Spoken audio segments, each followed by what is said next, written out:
Hey everyone, welcome to the Captain Drone YouTube channel. My name is Steve, and in this episode I want to talk to you about this brand new Boomerang from Dancing Wings Hobby. Now when I look on the website, they call this the Boomerang E42. I don't know what the E42 stands for, it's just a model number, but it does have a 44-inch wingspan. And of course, it's an RC plane. Well, an RC pusher plane. You know, you got a big motor in the back, brushless, with the prop back here, and it pushes this plane along. But the cool thing about this plane is it doesn't come like this. It comes in a kit.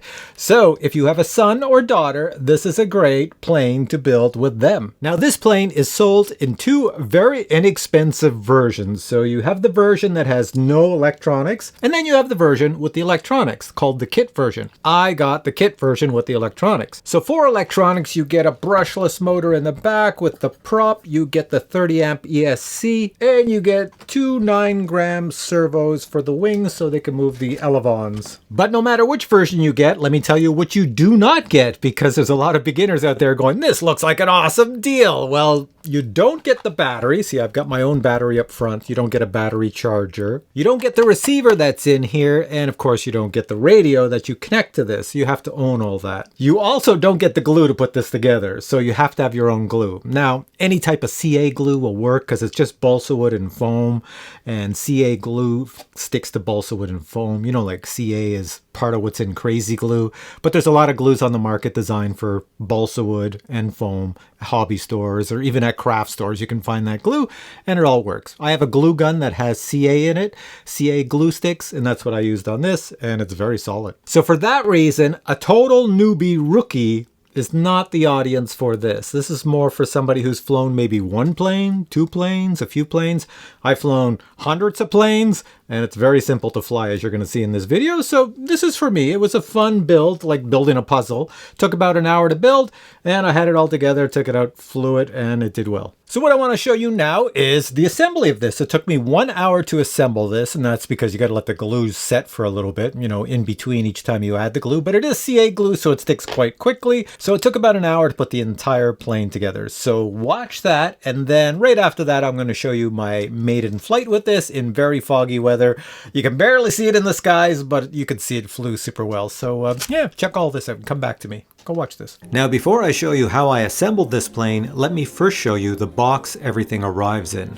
The version of the plane I have is the kit version plus electronics. So in this box, everything I need is in here, such as the main wings, as well as the balsa wood fuselage, foam building materials, all the electronics, including the motor, the ESC, the servos, the necessary hardware to connect to the servos, a clear piece of plastic that becomes the cover to protect all the electronics, a pusher design propeller, plenty of carbon fiber support rods, and finally the assembly instructions.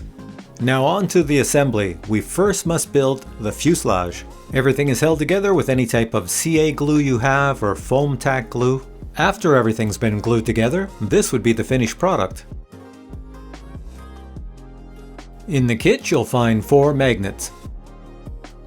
2 of those magnets are to be glued into the 2 holes I'm pointing out with my fingers here. Next, you'll need a sharp knife to cut a ridge into the foam as shown here. In your kit, you'll have 2 small carbon fiber pieces as shown here. Those pieces go into the slits you cut into the foam. When glued in place, it should look like this.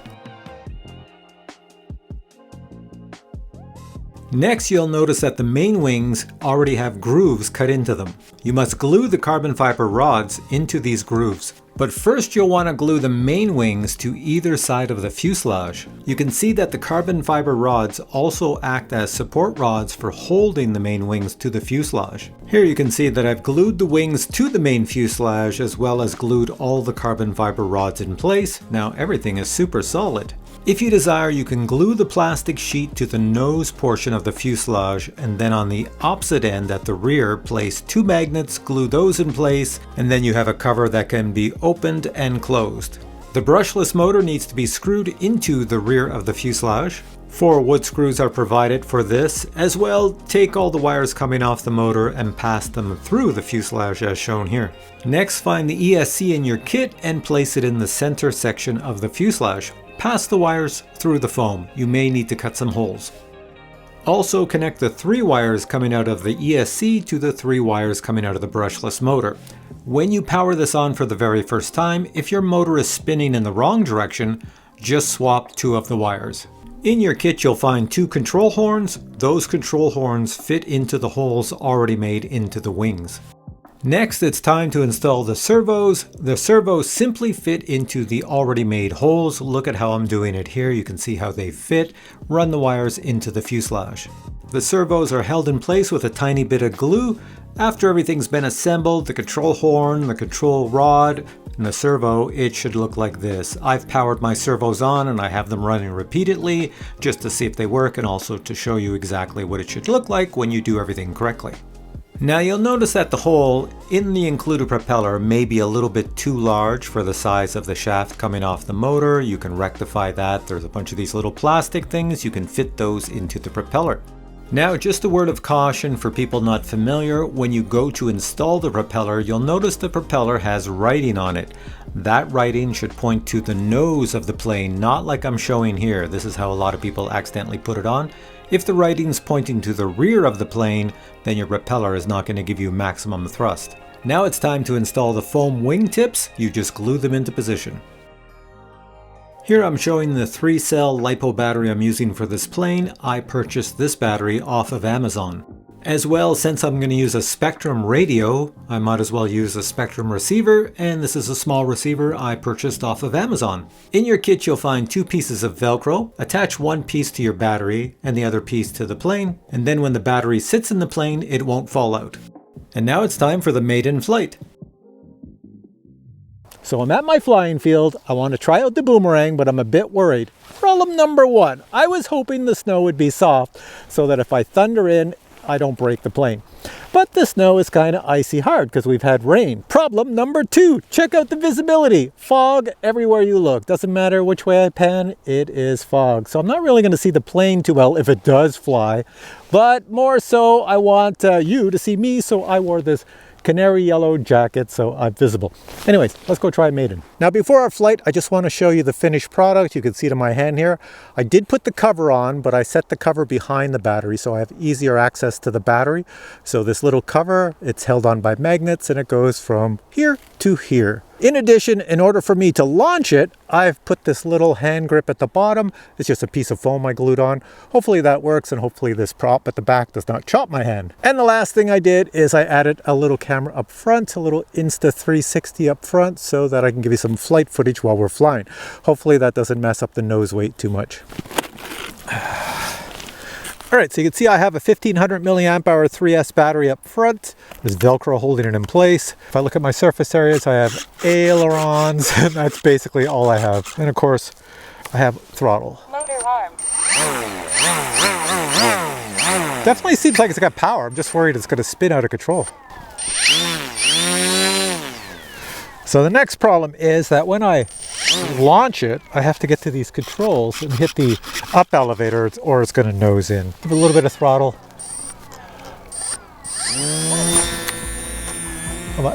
I've got the up elevator. Got a minimal throttle so she doesn't wipe out. I don't know what you can see in that fog, but I'm bringing it back at me. There we go. I have never done a Maiden in fog and it's working perfectly. So I was kind of worried that it wouldn't fly since it just seemed like I built it out of a cornflakes box or something, but it flies no problem. I have to keep it closed due to all this fog or else I'm going to lose it in the fog. But yeah, she flies amazingly well. It's well balanced. It's got a camera up front on the nose. I thought it would have issues, but no. So for a little kit like this that I built in no time, yeah, I'm pretty impressed. Here, let's bring it down for a low pass. Here we go. Look at that. It flies very docile. Like I cannot force it to like flip upside down. I'm moving the joysticks quite a bit, but I think the servos move at such a slow rate, or they move that foam at a slow rate because it's not broken in, that it doesn't do anything really fast. So here, come down again. Nice low pass. Go way up. So now let me try full speed. Here we go. It's full speed now. Oh yeah, she moves. Makes a lot of noise too. Nice and low again. Super fast. All right, let's bring it out for a landing. I gotta say I'm impressed. So let's see if I can land it at my feet here. Bring it around. And as I'm bringing it around, I'm killing the throttle. I just want to get it to go slow. I don't want it to crash it too much, but it's coming at my feet. Whoa! And it hit my GoPro camera.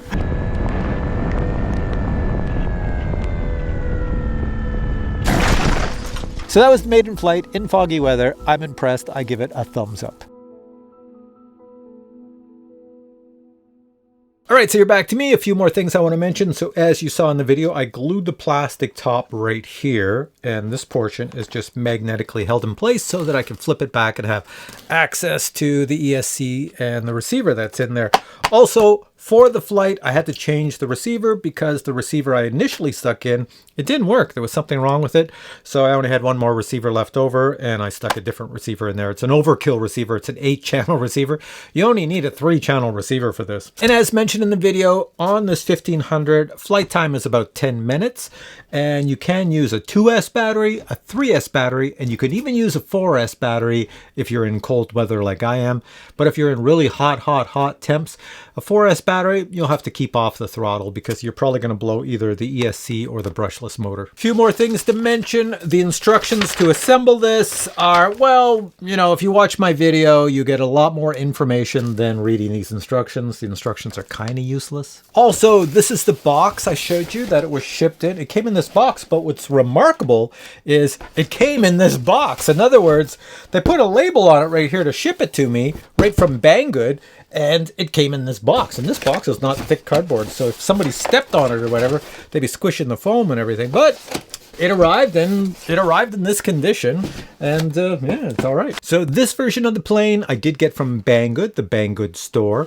And if you order it from Banggood, my discount code is probably there, so it doesn't cost very much, even if you get the kit version. So go check it out and see if it's inexpensive for your country. And as I mentioned at the beginning of the video, if you have a son or daughter, this is a fun building project for both of you to enjoy. If you have grandchildren, even more fun, grandpa and the grandkids building a plane, because, you know, within an hour, it's ready to go and you can head out to the field and go fly. And as shown in that video of mine, flying it on a 3S, it's very docile. Like, it doesn't take off from you. It doesn't even want to flip over. If you tried to do 3D on this, I didn't film it on my second flight. I did some 3D with it, but it's very slow to roll. It's very slow. So I don't think you would have any problems flying this because it doesn't overreact and tip into the ground. It's a very smooth flying drone. As long as you get the CG right, and the instructions do tell you where the CG is, so make sure you match up the CG and all is good. All right, guys, that's all I have for now. If you enjoyed this video, please give it a thumbs up. If you have questions on this plane, post your questions below and I'll get back to you. But for now, I say thanks for watching. Catch you in the next video. Bye.